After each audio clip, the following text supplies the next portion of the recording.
Herkese selam. Bu bölümde Orhan Pamuk'un o meşhur, o katman katman romanı Kara Kitab'a dalıyoruz. Kimlik nedir, benlik nedir bu soruların izini süreceğiz. Ve hemen şöyle kafa karıştırıcı bir soruyla başlayalım. Ne dersiniz? Düşünsenize, kendinizi bulmanızın tek yolu önce bambaşka birine dönüşmekten geçiyor. Evet, işte tam da bu soru Kara Kitab'ın tam merkezinde duruyor. Şimdi roman ilk bakışta bir kayıp hikayesi gibi görünüyor. Ama kazımaya başladığınızda aslında çok daha derin bir şeyle karşılaşıyorsunuz. Bir benlik arayışı. Hikayenin merkezinde Galip var. Kendisi İstanbul'da yaşayan sıradan bir avukat ama bir sabah uyanıyor ve bütün dünyası başına yıkılıyor. Sadece çok sevdiği karısı Rüya değil, aynı zamanda hayran olduğu, yazılarını ezbere bildiği kuzeni, ünlü köşe yazarı Celal de sırra kadem basmış. Galip'in arayışı işte bu iki büyük kayıpla başlıyor. Ama bu sandığınız gibi sadece iki insanı bulma hikayesi değil. Hayır, bu aslında Galip'in kendi dağılan kimliğini toplama, kendini yeniden bulma yolculuğu. Ve bu yolculuk öyle herhangi bir yerde geçmiyor. Kara Kitap'taki İstanbul bir arka plan değil, resmen yaşayan, nefes alan, sırları olan başlı başına bir karakter. Çünkü bu şehirde her şey bir işarete dönüşebiliyor. Boğazın suları bir anda çekilmeye başlıyor, 30 yıldır kayıp bir gangsterin arabasının boğazın dibinde olduğu fısıldanıyor. Pamuk'un İstanbul'unda hiçbir şey göründüğü gibi değil, inanın. Her köşe, her eşya, yolda gördüğünüz her yüz, hatta bir apartmanın farklı katlarında okunan bir gazete haberi bile başka bir şeyin, başka bir sırrın habercisi sanki. İşte tam da bu yüzden geçmişle bugün sürekli iç içe. Şehirdeki her şey hem çok eski bir masalı hem de bugünün acımasız gerçeklerini aynı anda anlatıyor. Yani İstanbul çözülmeyi bekleyen devasa şifreli bir bulmaca gibi karşımızda duruyor. Peki, o zaman asıl soruya dönelim. Her şeyin sürekli anlam değiştirdiği, hiçbir şeyin göründüğü gibi olmadığı böyle bir dünyada insan işte bu benim diyebileceği gerçek, o tek ve biricik benliğini nasıl bulabilir ki? Mümkün mü bu? Roman bu sorunun cevabını ararken önümüzdeki en büyük engeli de gösteriyor bize. Nedir o engel? Taklit etme tutkusu. Pamuk, romanda insanların özellikle Batı filmlerinden gördükleri hareketleri çok güzel anlatır. Kendi doğal gülüşlerini, fincanı tutuşlarını, kapıyı vuruşlarını unutup yerine filmlerdeki aktörlerin yapay jestlerini koyuyorlar. Sanki herkes kendi hayatının değil de bir filmin setindeymiş gibi davranıyor. Ve o otantik, o bize ait olan ne varsa yavaş yavaş silinip gidiyor.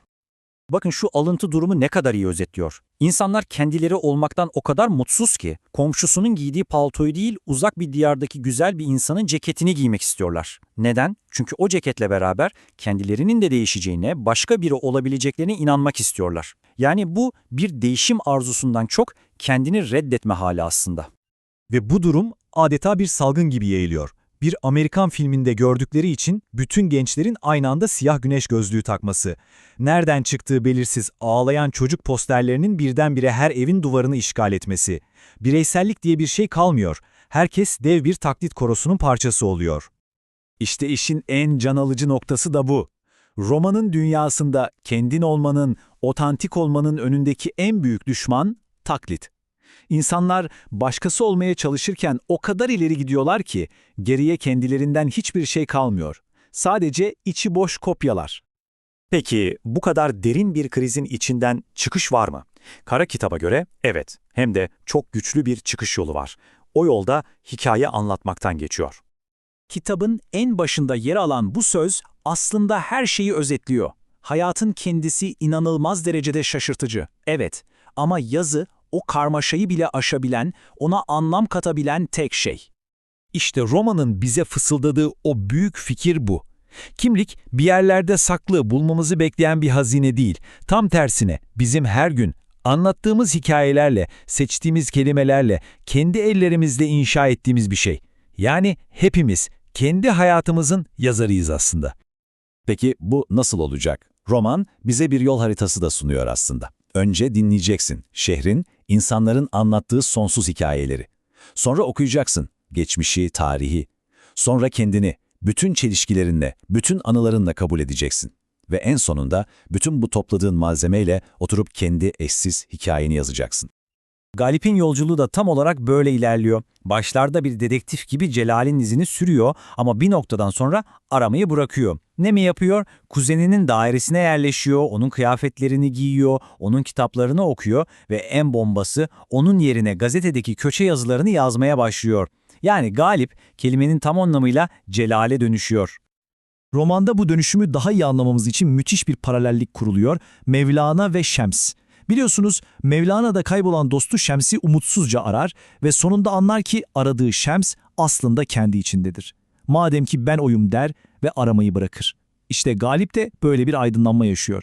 Aradığı Celal aslında her zaman olmak istediği o yazar kişiliğinin ta kendisi. Ve böylece en başta sorduğumuz o tuhaf soruya geri gelmiş oluyoruz.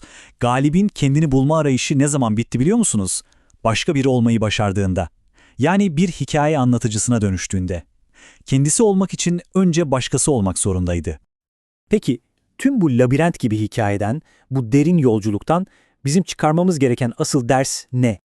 Romanın altını çizdiği en sarsıcı fikir belki de bu. Kendin olamazsan mahkum olursun. Başkalarını taklit ederek yaşadığın hayat aslında duvarları görünmez bir hapishaneden başka bir şey değil. İşte gerçek özgürlük tam da burada başlıyor. Başkalarının yazdığı rolleri oynamayı bırakıp kendi hikayemizin yazarı olmakta. Pasif bir okur olmaktan çıkıp kalemi eline alan aktif bir yazara dönüşmekte.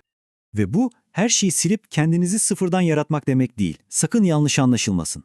Tam tersi. Etrafımızdaki hikayelerden, şehrin ruhundan, kendi geçmişimizden, anılarımızdan iplikler alıp hepsini bir araya getirerek sadece bize ait, eşi benzeri olmayan bir kimlik dokumak demek.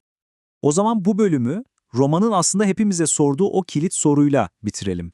Madem kendi hikayenizin yazarı sizsiniz, o zaman kalemi elinize aldığınızda kendinizi nasıl bir karakter olarak yazıyorsunuz, kim olmayı seçiyorsunuz? Bence üzerine epey kafa yormaya değer.